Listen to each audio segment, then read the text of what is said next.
This is your news source evening bulletin for today, Thursday, the 20th day of March in the year 2025. I'm Gordon Mosley reporting, and here is what we're tracking tonight. The director of the Guyana Online Academy of Learning, Professor Jacob Obadei, has announced that the government of Guyana is considering legal action against the International Skill Development Corporation after it was forced to sever ties with the University of Staffordshire in the UK due to an alleged fallout with the ISDC. The University of Staffordshire has publicly stated that it never had any relationship with the GOAL program or the ISDC company, which was used by GOAL to streamline some of its online scholarship programs. More than 1,400 students have been left searching for answers. Placing blame at the feet of the ISDC, Professor Jacob Obadei told News Source that the government is weighing its options. The government is exploring its option. Legal options. Yes, the government is exploring legal option and financial compensation. Obadei explained that the ISDC clinched an agreement with GOAL in 2023 to facilitate a number of undergraduate and postgraduate programs through the University of Staffordshire in the UK for more than 1,000 Guyanese scholars. Though not providing News Source with a copy of any contract signed between the ISDC and Staffordshire, Professor Obadei throughout the interview with News Source maintained that the ISDC and the University of Staffordshire had signed an agreement in August of 2023, and by March of 2024, the university had signed off on a financial model to be used in Guyana for business and IT offerings.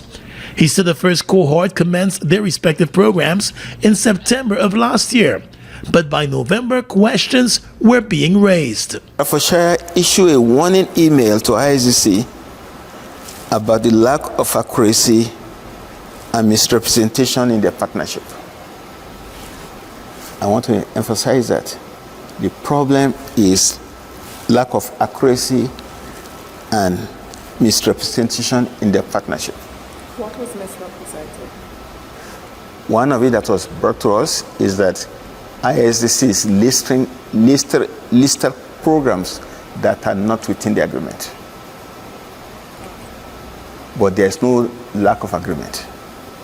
Professor Obadei also said it was not until January of this year that he learned of the challenges students were facing. All of this was brought to my attention only in January 2025. Neither ISDC informed me that their partnership with Staffordshire has gone south, nor Staffordshire got to me to say, sorry, we have cancelled the partnership with ISDC. In a lawyer's letter to GOAL on the 17th of March, the University of Staffordshire said it never entered into an agreement with GOAL or the ISDC. It was explained that while discussions about a possible partnership with the ISDC relating to programs did take place, any such partnership required further approval. The attorney said that by November of 2024, the university had decided not to proceed, and this was clearly communicated to the ISDC. The attorney also said as far as the University of Staffordshire was concerned, that was the end of the matter. GOAL was instructed to remove all references to the University of Staffordshire from its website and cease to portray a partnership with the university on its website or in any other form. Professor Obadei said GOAL has provided the 1,400 affected students with the option to apply to other universities that are currently in partnership with GOAL. According to him, as of last evening, approximately 600 students have agreed to pursue other programs with the 19 available universities. Given the fallout, Professor Obadei said while the academy will not sever ties with the ISDC entirely, it will no longer pursue bachelor's and master's programs through the entity. You can see the full interview with Professor Jacob Obadei this Sunday evening on this platform on Sources with Svetlana Marshall. More news coming up in just a moment. It all starts with one. Maybe it's one look, you know the one, or one touch, even one word. It can start with one step, or one promise, one thrill, one first time, one deep breath, one leap of faith, one day to remember, or one night to forget. one moment, so many stories that make up one crazy, average, everyday, fabulous life. We get one life, just one. Make your move. It all starts with one.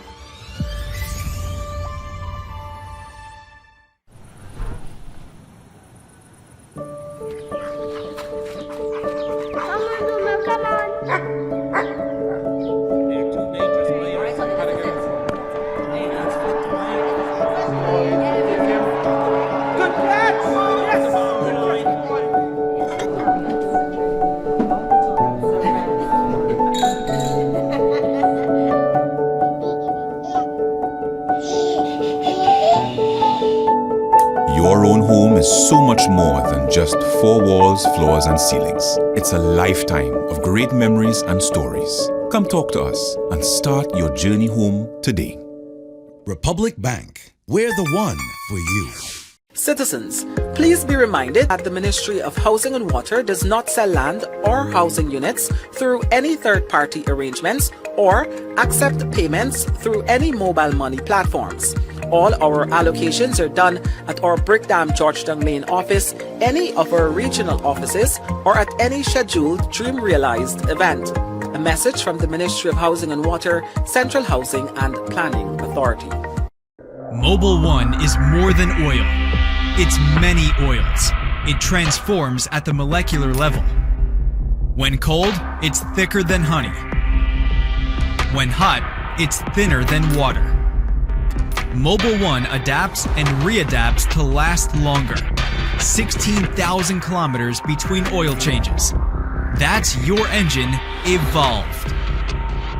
Guyana is the authorized distributor of Mobil lubricants.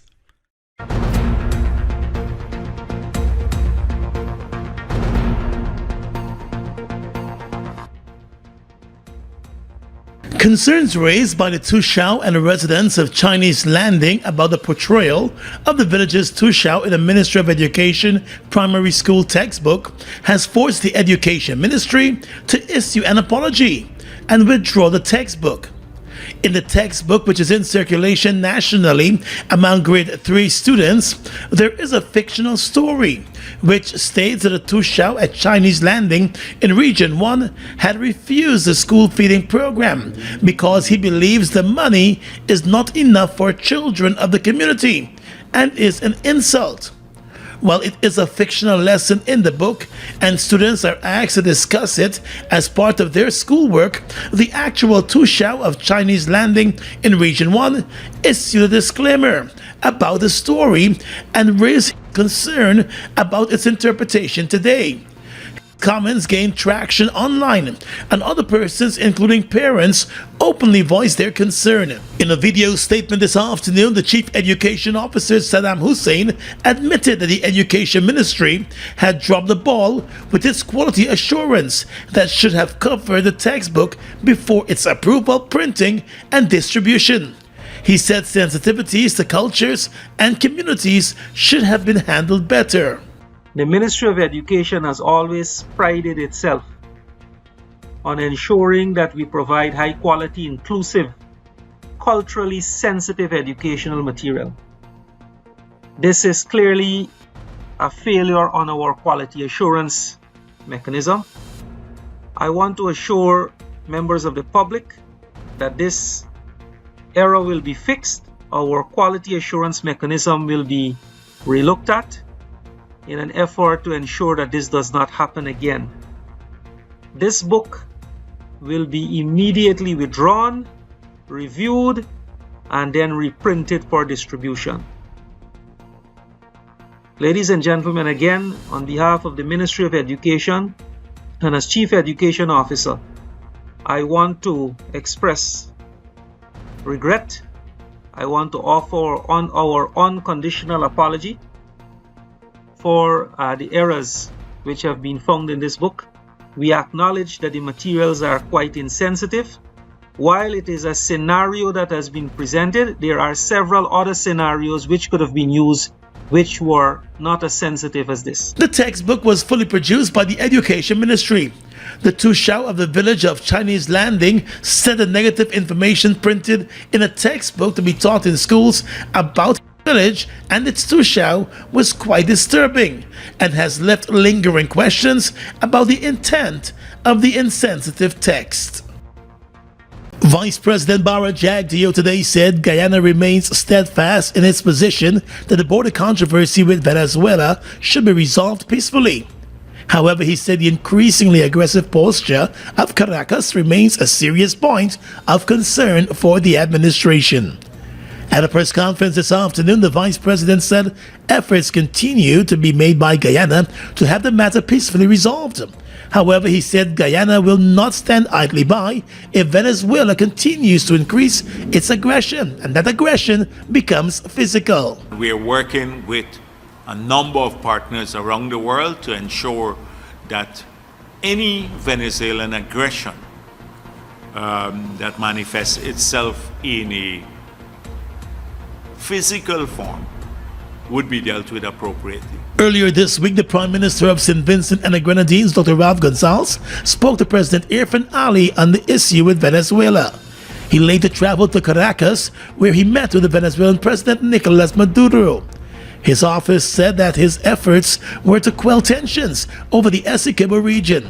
However, Mr. Jagdeo said, although the government may seem relaxed on the matter, lots of work are being done behind the scene. Let me assure you that those matters relating to the Venezuelan aggression against our country and their threat to our territorial integrity and sovereignty are receiving the attention of the entire government at the highest level. The recent incursion by a Venezuelan Navy vessel offshore Guyana and its plan to host an election for a governor of Guyana's Essequibo region are issues that Vice President Jagdeo said are not being treated lightly by Guyana. But these antics by the Venezuelan government, if every day you have to treat it seriously, and that is why we took it to the ICJ. We approached the ICJ on the matter of their elections there. Our partners are fully briefed, etc. But I don't really see this no Guyanese that I know of, and Robeson-Ben already made it clear. It's a treasonous act. It's a treasonous act. Any Guyanese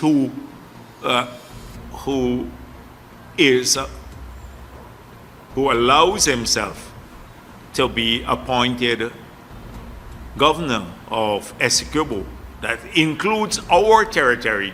Guyana has been making the diplomatic rounds of speaking out with the international community on the latest acts of aggression from neighboring Venezuela. Well, let's tell you now that the attorney for the Guyana Elections Commission, Curtis Silva, has submitted to the High Court that the National Registration Amendment Act of 2022 has made it necessary for there to be separate lists of electors for the general and the regional elections, as well as the need for the ballots for both elections to be printed separately. In his submissions, he said it would now be necessary for ballots for general elections and regional elections to be printed separately, noting that it will also be necessary for separate lists of electors to be generated for the elections, since some persons would qualify to be electors for general elections but not be qualified to be electors for the regional elections. The Silva is representing the Elections Commission in the house-to-house verification case, which has been filed by PNC Reform Chief Scrutineer Carol Smith-Joseph.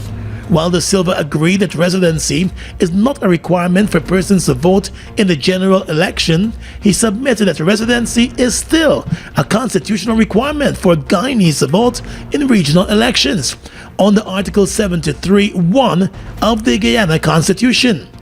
Article 73(1) states that members of a regional democratic council shall be elected by persons residing in the region and registered as electors for the purpose of Article 159. De Silva said general and regional elections are almost treated as a single election in Guyana, but in addition to the difference in the requirements with respect to residency, there are two separate elections to elect two separate groups of representatives. General elections are held to elect the members of the National Assembly, and from the results of those elections, the presidential candidate of the list of candidates that gain the most votes is deemed to be the president-elect.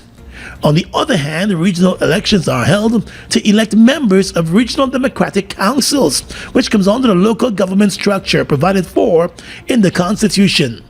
Mr. De Silva explained that though there are separate elections, Section 18 of the Local Democratic Organs Act provides that once the elections are being held on the same day, the ballot paper for each election shall be set out on the same sheet of paper and shall bear the same serial number, but must be separated from each other. In Guyana, general and regional elections are traditionally held on the same day, and as such the provision has been ingrained in the elections process as if it were mandatory, but it is only permitted in the law, not required. Further, it was noted that prior to the amendments in 2022, verification of residence was done for all persons seeking to be registered, so there was no issue with the ballots for both general and regional elections being on the same sheet of paper. However, due to the amendments, the provision is no longer applicable and must be addressed, the attorney said. He said it cannot be addressed, however, in the manner suggested by the applicant, as that suggestion effectively reimposes a residence requirement for Guyanese citizens for general elections, even though the court has expressly said that this would be unconstitutional. Instead, he noted the change must be to the statutory provision to ensure that the provisions governing the conduct of the elections comply first with the Constitution. As such, he said it would now be necessary for ballots for general elections and regional elections to be printed separately. De Silva also said it would also be necessary for the separate lists. He said this means that claims and objections in relation to those lists would be based on different criteria, with residence being a factor for regional elections but not in relation to Guyanese citizens for the general elections. He told the court that the residency requirements or criteria for voting in general elections and regional elections are constitutional, whereas the provision for the inclusion of ballots for both elections on a single sheet of paper is statutory. The acting Chief Justice Roxanne George is set to hand down her ruling in the case on the 28th of March.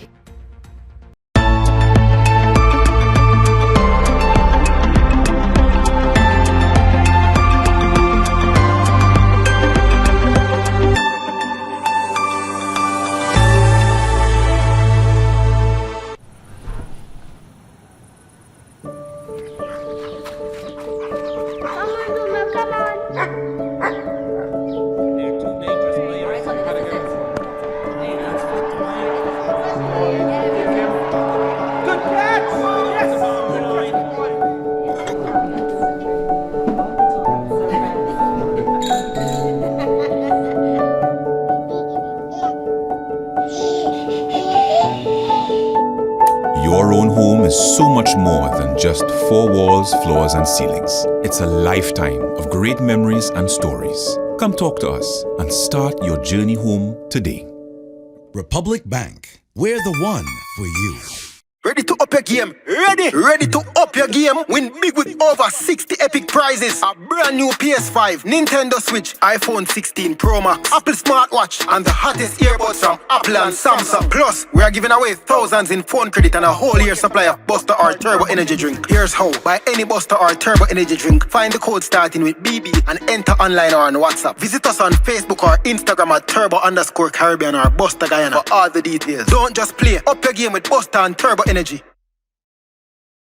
Health matters to report tonight. The Ministry of Health, with support from regional health authorities, is investigating and monitoring a suspected outbreak of hand, foot, and mouth disease in parts of Region 4. Hand, foot, and mouth disease is a contagious viral disease that primarily affects children of primary school age, although individuals of any age can contract it. There have been reports of several children of an East Coast Demerara school showcasing symptoms of the disease. In a statement, the Ministry of Health said on the 11th of March, an expert team conducted an initial visit to assess the situation and provide support. A follow-up visit was conducted on the 18th of March, and samples have been collected and sent to the Caribbean Public Health Agency for confirmation of the pathogen. Common symptoms of hand, foot, and mouth disease include fever, sore throat, painful sores or blisters in the mouth, and a rash on the hands, feet, and occasionally the buttocks. Symptoms typically appear 2 to 7 days after exposure to an affected person. Their bodily secretions, for example their saliva, blister fluid or feces, or contaminated objects and surfaces. While highly contagious, hand, foot, and mouth disease is generally not severe, with most cases resolving on their own within 7 to 10 days. Medical treatment is primarily to relieve pain and fever and to prevent dehydration. To minimize the risk of infection, the Health Ministry is advising the public to practice regular hand washing with soap and water.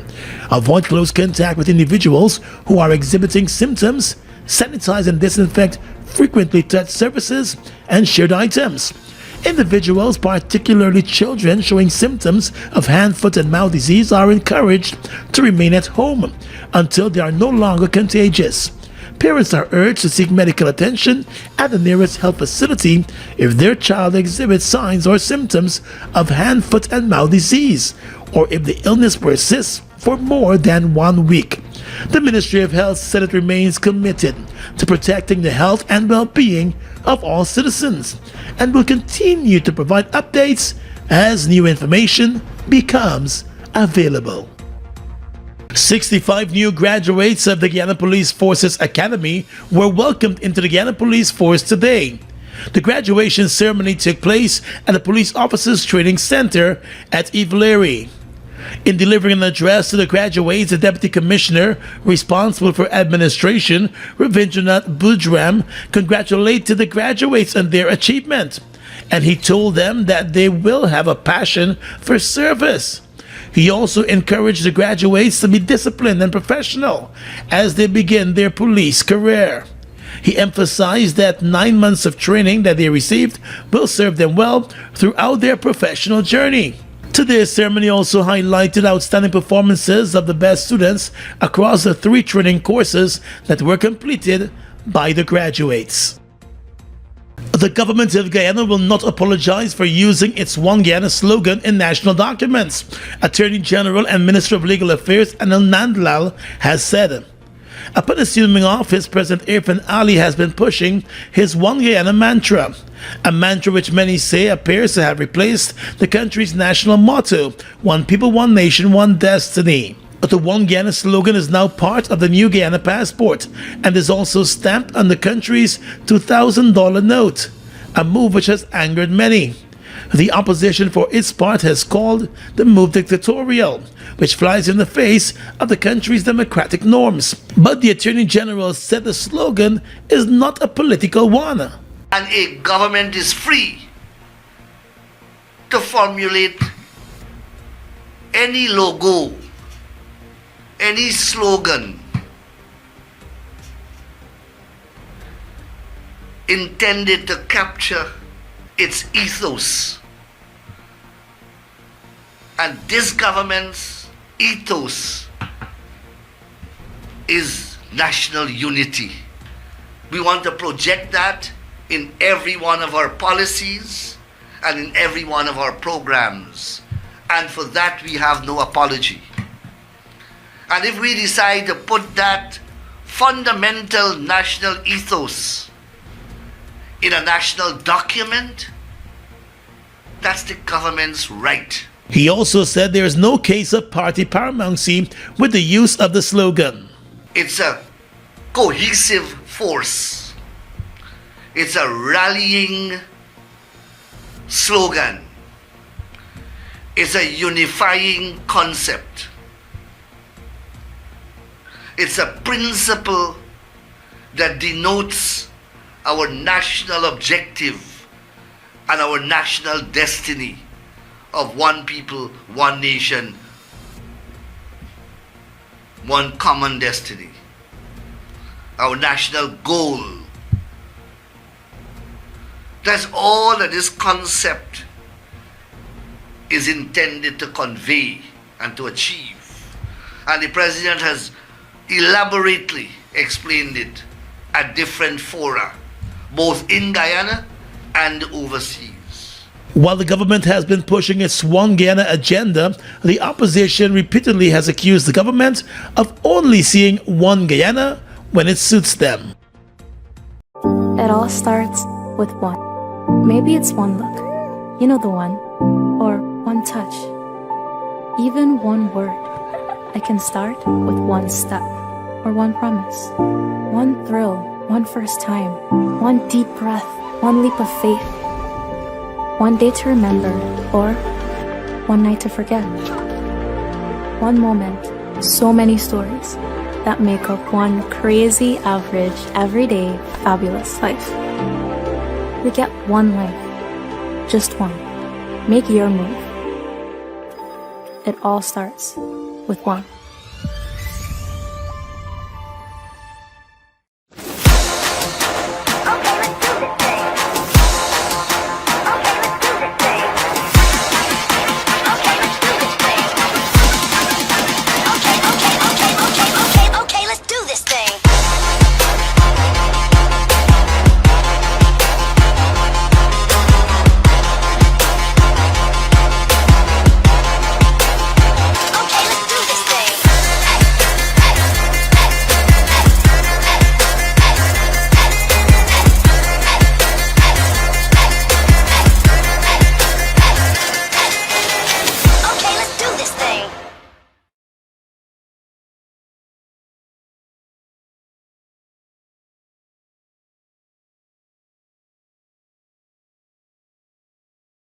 Guyana's economy is rapidly transforming, and we're all part of it. GECOM is at the forefront of this development by providing reliable and efficient energy and supporting community development from the very core. 100% of GECOM's profit goes back to building schools, roads, and other important infrastructure that connects our cities and towns, providing fuel to domestic, marine, industrial, and aerial transportation. GECOM has now repositioned itself as a market leader in the petroleum industry, building a better future for all of us.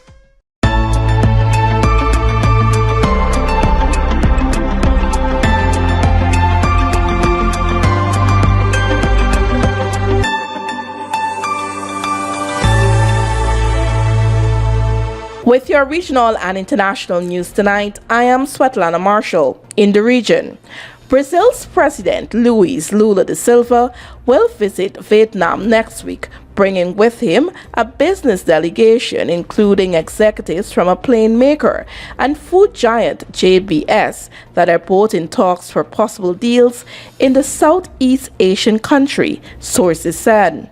According to Reuters, Lula's second visit to Vietnam as president will take place as Vietnam, under pressure from the Trump administration to reduce its large trade surplus, is pledging to boost imports from the United States, including of farm products such as soybeans, of which Brazil is a top exporter to the country. Lula will travel to Vietnam on March 27 to 29 after visiting Japan. According to the Brazilian government, Lula is expected to invite Vietnam to attend a BRICS summit in Brazil in July, a Brazilian official said, noting Vietnam was invited last year to become a BRICS partner, but has so far not taken an official position on the matter. Antigua and Barbuda government officials have issued a formal statement clarifying there is no travel ban affecting movement between the United States and the Twin Island nation, despite recent media speculation. Nationals and legal residents of the United States continue to enjoy visa-free entry when traveling to and from Antigua and Barbuda, the statement emphasized, directly addressing concerns that emerged last week when reports surfaced about a potential new U.S. travel restriction system. According to those reports, several Caribbean nations were characterized into a tier system of potential travel restrictions, while Cuba was reportedly placed in the most severe red tier with a complete entry ban, and Haiti in an orange tier with significant restrictions. Antigua and Barbuda was among 4 Eastern Caribbean nations, including Dominica, St. Kitts and Nevis, and St. Lucia, allegedly listed in a yellow tier. Countries in this category would reportedly have 60 days to address security protocol concerns. However, the Antiguan government has moved quickly to counter these reports, stating that no such ban has been imposed, nor has the United States government indicated that such a measure is under consideration. And finally tonight, international news. 4 Canadians were executed in China on drug-related charges earlier this year, Canadian authorities have confirmed. According to BBC, all of them were dual citizens and their identities have been withheld, Canada's Foreign Minister Melanie Joly said. A spokesperson for the Chinese embassy in Canada reportedly urged Ottawa to stop making irresponsible remarks, as experts fear a further downturn in relations between the countries after years of strain. China's foreign ministry said on Thursday that it had acted in accordance with the law, while the embassy said there was solid and sufficient evidence for their crimes. Beijing had fully guaranteed the rights and interests of the Canadian nationals concerned, the embassy said, urging Canada to respect China's judicial sovereignty. And that's your News Source Evening Bulletin for tonight. I'm Svetlana Marshall, wishing you a pleasant evening.